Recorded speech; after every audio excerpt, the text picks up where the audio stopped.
최근 필리핀에서 아주 충격적인 일이 벌어집니다. 바로 이 여자, 앨리스 고어 때문입니다. 36의 젊은 나이로 2022년 필리핀 반반시의 시장에 당선된 고어 씨. 그녀는 보트와 차량을 동원해 말레이시아, 싱가포르, 인도네시아까지 도주했다가 최근 필리핀 수사당국에 의해 긴급 체포됐습니다. 현재 필리핀 정부는 그녀의 간첩 혐의에 대한 수사를 벌이고 있죠. 이 사건을 살펴보면 마치 한 편의 첩보물, 범죄물 영화를 보는 기분이 듭니다. 올해 초 필리핀 수사당국은 반반시에 위치한 온라인 카지노 운영업체를 압수수색했는데요. 놀랍게도 이곳에는 수백 명의 사람들이 갇혀 있었습니다. 경찰이 구출한 사람만 700여 명으로 필리핀인뿐만 아니라 중국인, 베트남인, 말레이시아인 등 다양한 국적의 사람들이 있었죠. 알고 보니 이곳은 사람 수백 명을 가둬놓고 그들을 이용해 온라인에서 이성에게 접근해 돈을 뜯어내는 이른바 로맨스 스캠 범죄의 공장이었습니다. 엄청난 규모의 시설이었죠. 지하에는 탈출을 위한 터널이 있고 헬리콥터까지 마련되어 있었습니다. 수영장이나 와인 저장고 같은 고급 편의시설들도 있었습니다. 대형 마피아의 소굴 같은 이곳을 수색하던 당국은 놀라운 사실을 알아냅니다. 이 시설과 부지의 소유권 절반이 반반시의 시장 앨리스 고어에게 있었던 겁니다. 앨리스 고어가 이 사기업체의 실소유주가 아니냐는 의혹이 제기되었고 필리핀 상원은 지난 5월 앨리스 고어 시장을 청문회에 소환합니다. 그런데 여기서 더욱 놀라운 점이 드러납니다. 앨리스 고어의 신원 확인이 안 되는 겁니다. 17세 이전에 그 어떤 기록도 존재하지 않았습니다. 태어난 곳부터 학교에 이르기까지 아무 정보도 없었죠. 그야말로 유령 같은 존재였습니다. 앨리스 고어는 그녀가 병원이 아닌 가정집에서 출산됐고 그래서 17살에야 출생신고를 했다는 주장을 했습니다. 또 돼지를 사육하는 작은 농가에서 자라며 홈스쿨링을 받았다고 주장했죠. 하지만 얼마 지나지 않아 진실이 드러납니다. 필리핀 국가수사청이 앨리스 고어의 지문을 바탕으로 그녀의 과거를 추적했는데 여기서 덜미가 잡힌 거죠. 2003년 앨리스 고어의 지문으로 필리핀에 입국한 외국인이 있었습니다. 중국인 여권 소유자 고어화핑이었습니다. 즉 앨리스 고어의 정체는 17살 때 필리핀에 들어와 신분을 조작한 후 필리핀인 행세를 한 중국인이었던 겁니다. 필리핀 정부는 즉각 그녀의 시장직을 박탈합니다. 그리고 그녀가 어떤 경위로 시장에 당선된 지 2년 만에 수백만 달러에 달하는 자산을 모았는지 또 어떻게 초거대 규모의 범죄 조직을 거느리게 됐는지 수사에 나섭니다. 시장 재직 중 악명 높은 중국계 범죄 카르텔과 유착해서 불법 입국 알선 같은 걸 한 혐의도 있었죠. 물론 의혹의 핵심은 그녀가 중국에서 파견된 간첩이 아니냐는 거였습니다. 앨리스 고어는 수사망이 좁혀오자 지난 7월 해외로 도주했고 필리핀 당국은 집요한 추적 끝에 마침내 며칠 전 인도네시아에서 그녀를 체포했습니다. 마치 한 편의 영화 같은 이 이야기. 그런데 정말 무서운 점은 이런 일이 최근 세계 곳곳에서 벌어지고 있다는 겁니다.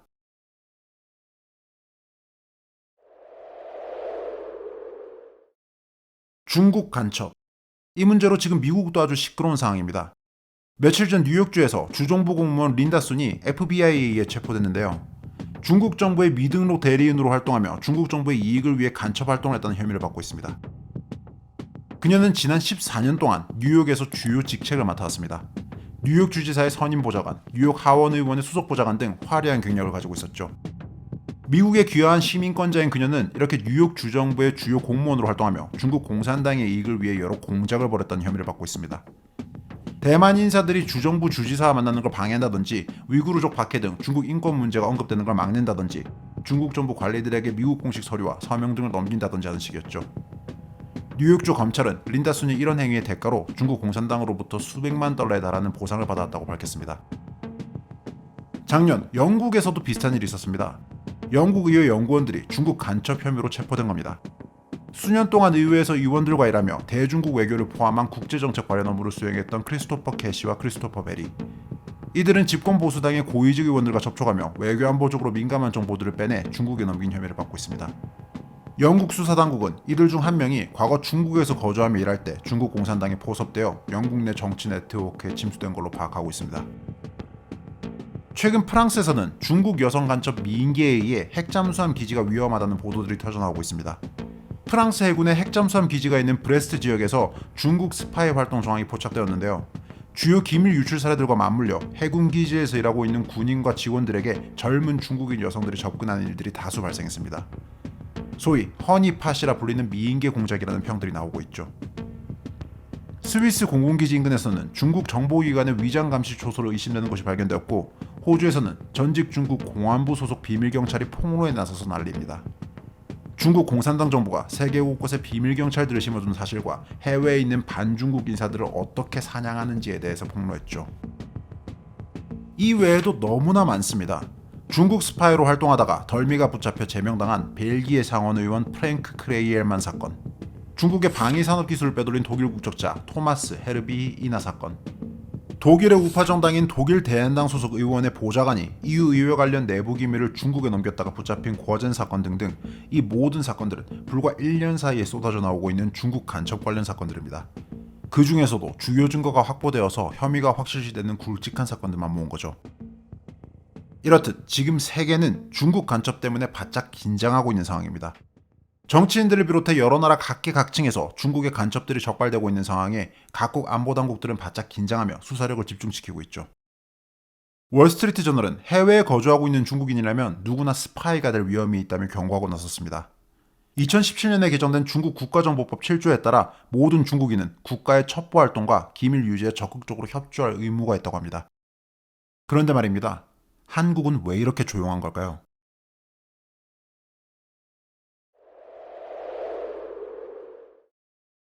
전 세계에 중국 간첩들이 들끓고 있는 와중에 한국은 이상하게도 이 난리에서 동떨어져 있는 것 같습니다.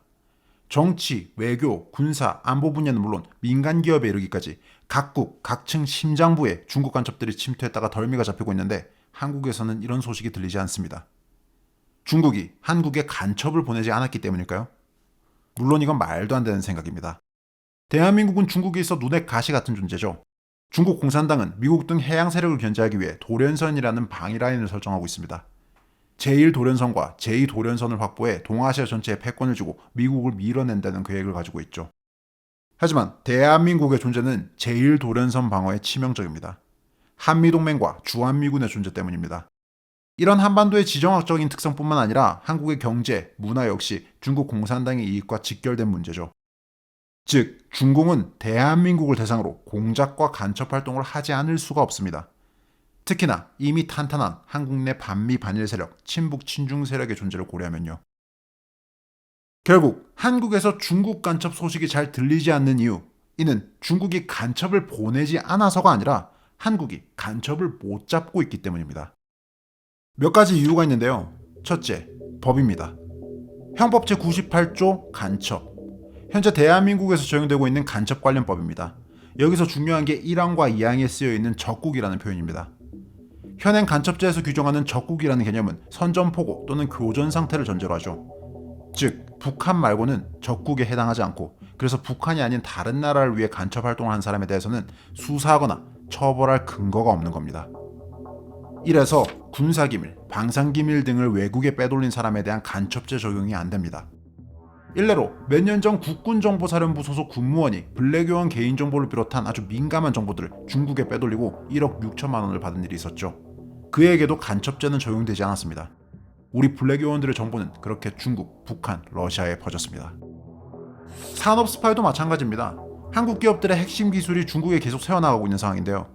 지난 수년간 주요 산업기술의 해외 유출로 인한 피해액이 수십조 원이 넘는 상황인데 피의자들은 대부분 솜방망이 처벌을 받는 데 그쳤습니다. 다른 나라의 경우 대개 자국에 해가 되거나 타국을 이롭게 하는 행위, 산업기밀을 유출한 행위에 대해서 모두 간첩죄를 적용해 중형에 처하게 합니다. 하지만 한국은 현행법상 북한 관련이 아니면 간첩죄 적용 자체가 안 됩니다. 이래서 솜방망이 처벌을 받을 걸 염두에 두고서 범행을 저지른 사람들이 많습니다. 중국으로부터 거액을 약속받고요. 무려 1953년에 이 간첩죄 관련법이 만들어진 이후 지난 71년간 그 어떤 국회의원도 이를 손보지 않았기 때문에 벌어지고 있는 사태입니다. 현재 OECD 국가 중 간첩죄를 적국에게만 한정하는 나라는 대한민국뿐입니다. 중국 간첩들이 안 잡히는 이유 두 번째, 안보당국의 상황입니다. 국정원, 기무사를 비롯해 대한민국 안보의 최전선에 있는 기관들, 이들의 방첩 능력이 지난 몇 년간 현격히 축소되었다는 지적들이 여러 차례 제기된 바 있습니다. 정치인들의 이해관계와 이에 따른 인사 등에 의해서 벌어진 조직적이고 구조적인 문제죠. 특히 문재인 정부를 거치며 이 문제는 아주 심각해졌습니다. 이 문제는 다음 기회에 조금 더 자세히 설명하도록 하겠습니다. 그리고 마지막, 중국 간첩 문제가 수면 위로 드러나지 않고 있는 가장 큰 이유는 역시 정치인들의 선택적 침묵입니다. 참 희한하지 않습니까? 지금 뉴스만 들면 내내 친일파니 밀정이니 하는 이야기가 들립니다. 2024년에 일본의 나라 팔아먹자는 친일파가 대체 어디 있다고 제1야당 민주당을 비롯한 좌파 진영은 이 친일파 색출에 열을 올리고 있습니다. 정부 인사 불러다가 당신 밀정이냐고 묻고 밀정이 아니라고 하니까 그럼 밀정이 자기가 자기 보고 밀정이라고 하겠냐고 합니다. 이게 지금 대한민국 정치인들 수준입니다. 100번 양보해서 일본에 대한 이런 광기 어린 견제가 정당하다고 칩시다. 물론 저 정치인들의 본심은 그저 친일파 몰이를 통한 집권 세력에 대한 공격이 있다는 건 다들 알고 있지만 어쨌든 일본도 외국이니까 그들이 자국의 이익을 위해서 한국에서 벌이고 있는 소위 밀정 활동 같은 거에 정치권이 관심을 가질 필요가 있다고 치자는 겁니다.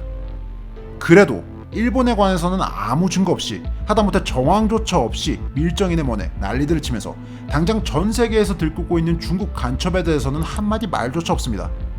세계가 중국 간첩에 긴장하고 있는 상황, 이미 국내에서도 중국 간첩 활동이 적발된 바 있고 아주 중요한 기밀을 넘겨서 우리 블랙 요원들의 신상이 공개되는 문제까지 벌어졌는데 왜 여기에 대해서는 한마디 말이 없는 겁니까? 국회에서 일본 밀정 관련 발언, 논평, 브리핑은 셀 수 없이 많이 벌어졌는데 중국 간첩에 관해서는 터무니없이 조용합니다. 특히 민주당의 경우 밀정과 관련해서 수억 건의 논평과 발언을 내놨으면서 중국 간첩 문제에 대해서는 단 한 번도 다루지 않았습니다. 이러니 국민 절대 다수도 관심조차 없는 상황이죠.